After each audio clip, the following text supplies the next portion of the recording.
আজকের ক্লাসে সকলকে স্বাগতম। আজকে যে ক্লাসটা হবে সেটা হচ্ছে ত্রিপুরা কারেন্ট অ্যাফেয়ার্সের 1 জানুয়ারি থেকে 7 জানুয়ারির যতগুলো ইম্পর্টেন্ট নিউজ আছে সেগুলো সম্বন্ধে আমরা কথা বলবো। ভিডিও শুরু করার আগে একটা ইম্পর্টেন্ট ইনফরমেশন আপনাদেরকে দিচ্ছি, যেটা আপনারাও হেল্প করতে পারবেন আমার নিউজটাকে একটু স্প্রেড করার জন্য। সেটা হচ্ছে আমরা ট্যাটের ক্লাসেস শুরু করে দিয়েছি, সামনের সপ্তাহ থেকে শুরু করতে যাচ্ছি। আর সেখানে ফ্রি অফ কস্ট কোচিং দেওয়া হবে, অফলাইন হোক আর অনলাইন হোক। শুধু স্টাডি ম্যাটেরিয়াল কিনতে হবে, that is also in affordable price. কেউ যদি স্টাডি ম্যাটেরিয়াল কিনতে চায় না, সেই ক্ষেত্রেও কিন্তু কোনো না কোনো ফ্যাসিলিটি রয়ে গেছে আমাদের কাছে। তো এনি টাইম আমাদের নাম্বারে কল করে সেটা সম্বন্ধে জানা যাবে, পুরো ডিটেলসে জানা যাবে। চলুন আর দেরি না করে আমরা চলে যাই প্রথম নিউজে, ঠিক আছে? বাই দ্য ওয়ে, যদি এখনও সাবস্ক্রাইব না করেন অবশ্যই সাবস্ক্রাইব করে নেবেন, ফেসবুকে দেখছেন তো ফলো করে নেবেন। প্রথম যে নিউজটা সেটা হচ্ছে সোশ্যাল পেনশন যেগুলো দেওয়া হয়, যারা একটু গরিব শ্রেণীর, খাস করে মহিলাদের দেওয়া হয়, পুরুষদের দেওয়া হয়, বিভিন্ন যারা একটু প্রবলেমেটিক অবস্থায় আছে আমাদের সোসাইটিতে, তো তাদেরকে সোশ্যাল পেনশন দেওয়া হয়। তো আজকের দিনে অলমোস্ট 3,80,668 জনকে পেনশন দেওয়া হয় 2,000 টাকা করে, যেটা বাড়ানো হয়েছিল কয়েকটা বছর আগে। ওকে, এখন আরও এডিশনাল 29,410 জনকে পেনশনের আওতায় এনে নেওয়া হয়েছে, ঠিক আছে? আর এটা মনে রাখতে হবে, এটা টোটাল 34টা স্কিমের আন্ডার এই টাকাটা দেওয়া হয়, স্টেট থেকে অ্যাজ ওয়েল এজ সেন্ট্রাল থেকে। ওকে, এর মধ্যে যদি আমরা দেখি 1,51,348 জনকে দেওয়া হয়, সেটা হচ্ছে বিভিন্ন ধরনের সেন্ট্রাল গভর্নমেন্টের স্কিম থেকে। ওকে, আর যেটা অ্যাকচুয়ালি 4টা স্কিম থেকে। ওকে, আর 30টা স্কিম ত্রিপুরা গভর্নমেন্টের আছে, সেখানে 2,29,320 জনকে দেওয়া হয়। তো এটা অ্যাকচুয়ালি বিভিন্ন যারা গরিব শ্রেণীর লোক আছেন, যেনাদের এই ধরনের পেনশনের দরকার আছে, ওনাদের জন্য খুবই ভালো ব্যাপার হবে, অনেক হেল্পফুল হবে। আরেকটা নিউজ হচ্ছে যে ত্রিপুরাতে কি করা হচ্ছে যে গভর্নমেন্ট যত বিল্ডিং আছে সেগুলোতে যাতে পুরো সোলার এনার্জি দিয়ে সেই বিল্ডিংগুলো চলতে পারে, সেই হিসাবে অলরেডি কাজ শুরু হয়ে গেছে। 120 মেগাওয়াটের মতো ইলেকট্রিসিটি জেনারেট করা হবে। অ্যাকচুয়ালি যদি আমরা সোলার এনার্জি ইউজ করি, এতে অনেক প্রফিট আছে। ফসিল যেই এনার্জিগুলো হয়, যেটা পেট্রোলিয়াম থেকে বানানো হয়, ন্যাচারাল গ্যাস থেকে বানানো হয়, ঠিক আছে, এইসবের ক্ষেত্রে কি হয়ে যায়, প্রবলেম এটা হচ্ছে এগুলো কোনোদিন না কোনোদিন শেষ হয়ে যাবে। Isn't it?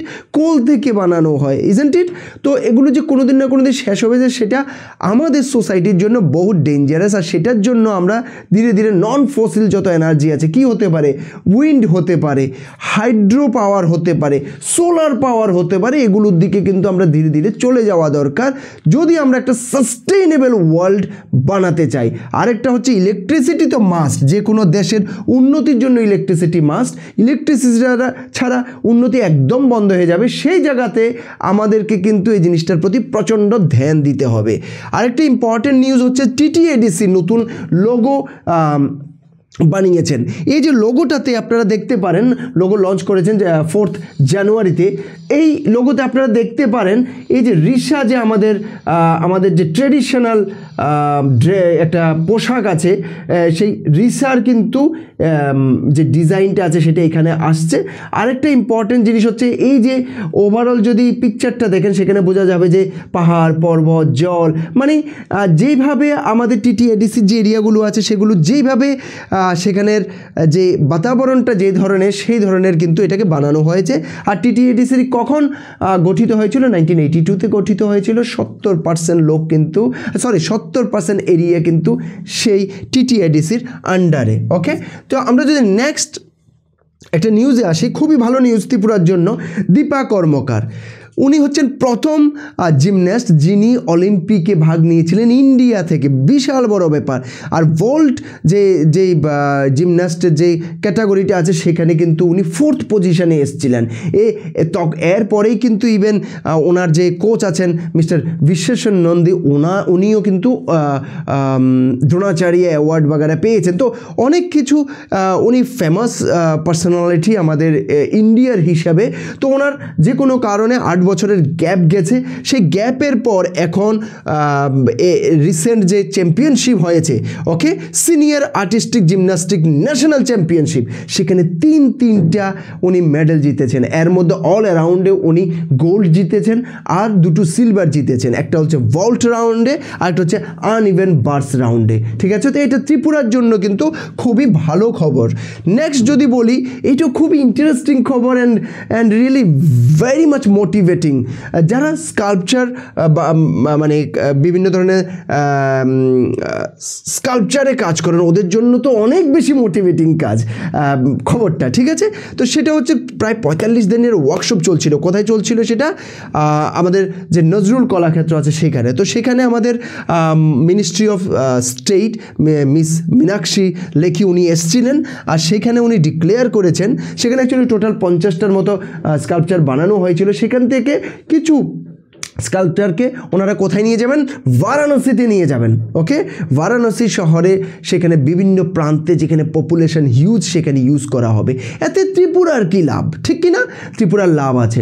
বারাণসী শহরে একটা বছরে শুধু ঘুরতে যান হচ্ছে 10 কোটি মানুষ, বুঝতে পারছেন? তাহলে কিভাবে লাভ হবে? ত্রিপুরার যে স্কাল্পচারগুলো সেখানে যদি বসিয়ে দেওয়া হয়, তো সেখানে মানুষ জানতে পারবে, ইন্টারন্যাশনাল মানুষও জানতে পারবে, ন্যাশনাল মানুষও জানতে পারবে যে ত্রিপুরাতে এই লেভেলের স্কাল্পচার বানানো হয়। ওরা তখন বিভিন্নভাবে অ্যাট্রাক্ট হবে ত্রিপুরার প্রতি। ইভেন ত্রিপুরার যদি সেই স্কাল্পচারের মধ্যে কিছু ট্যুরিস্ট স্পটের বিভিন্ন কিছু থাকে, ইনফরমেশান থাকে, তাহলে মানুষ কি ট্যুরিজমের জন্য আসবে।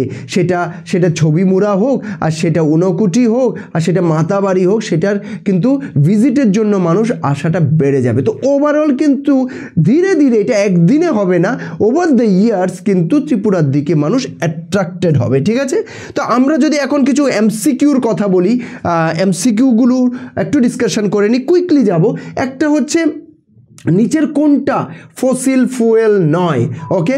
তো আমরা যদি কোলের কথা বলি সেটা fossil fuel, petroleum, natural gas সবগুলো ফসিল ফুয়েল, কিন্তু হাইড্রোটা কিন্তু ফসিল ফুয়েল নয়। সুতরাং আমাদের কিন্তু হাইড্রো পাওয়ারের প্রতি প্রচণ্ড জোর দিতে হবে, সেটা দিচ্ছে। আগে নিউজগুলো যদি দেখেন, গভর্নমেন্ট কিন্তু ধীরে ধীরে হাইড্রো পাওয়ারের উপরও 4টা প্রজেক্ট নিয়ে আসছে, ইজন্ট ইট? তো এরকম কিন্তু বিভিন্ন ধরনের যে উইন্ড আমাদের এখানে তেমন হচ্ছে না, but solar as well as hydro পাওয়ারের উপর কিন্তু ধ্যান দেওয়া বেড়ে গেছে। আর এইটা সেন্ট্রাল গভর্নমেন্টেরও কিন্তু একটা মোটো যে 2030-এর ভিতরে 50% মানে নন ফসিল পাওয়ারের দিকে যাওয়ার কিন্তু প্ল্যান আছে, ওকে। আরেকটা যদি বলা যায়, এখন যদি দেখা যায় তাহলে সোশ্যাল পেনশন কতজন লোক পাচ্ছেন, সেটা কি বলেছি আমি? 3,80,668 জন, ইজন্ট ইট? নেক্সট যদি আমরা কোশ্চেনে যাই, in what year was the TTADC formed, কোন ইয়ারে করা হয়েছিল আর কতটুকু এর জুরিসডিকশন ওদের? তো সেখানে আমরা বলবো যে 1982-তে ফর্ম হয়েছিল, আর 70% স্টেটের যে জিওগ্রাফিক্যাল এরিয়া সেটা 70% TTADC এরিয়াতে, ওকে। আর এবার TTADC এরিয়াতে আমাদের স্টেটের কত পার্সেন্ট লোক বাস করেন, সেটা হচ্ছে 33.33% লোক, ওকে। নেক্সট, দীপাকর মল্লিক কয়টা মেডেল জিতেছেন এবার যে চ্যাম্পিয়নশিপটা হয়েছে সেখানে? কয়টা? 3টা মেডেল জিতেছেন, ওকে, 3টা মেডেল, ওকে। নেক্সট যাচ্ছি, ইন হুইচ ইভেন্ট, কোন ইভেন্টে জিতেছেন? আমি বলেছি একটা হচ্ছে অল অ্যারাউন্ড, একটা ভল্ট, আর একটা হচ্ছে আনইভেন বার্স। এই হচ্ছে ওভারঅল আজকের কারেন্ট অ্যাফেয়ার্স। এখনও সাবস্ক্রাইব না করলে অবশ্যই সাবস্ক্রাইব করে নেবেন। ডেসক্রিপশনের ভেতর হোয়াটসঅ্যাপ গ্রুপের লিঙ্ক আছে, সেগুলো জয়েন করে নিন। আর আমি শুরুতে যেটা বলেছিলাম ট্যাট রিলেটেড, প্লিজ আপনি আপনার বন্ধু বান্ধবদের জানাবেন, এতে অনেক হেল্প হবে ওদের। And I assure you that we will provide the best quality coaching as well as notes. ভালো লাগলে ভিডিওটা লাইক করবেন, আর দেখতে থাকবেন, মোটিভেট করতে থাকবেন, কমেন্ট করতে থাকবেন। Thank you very much.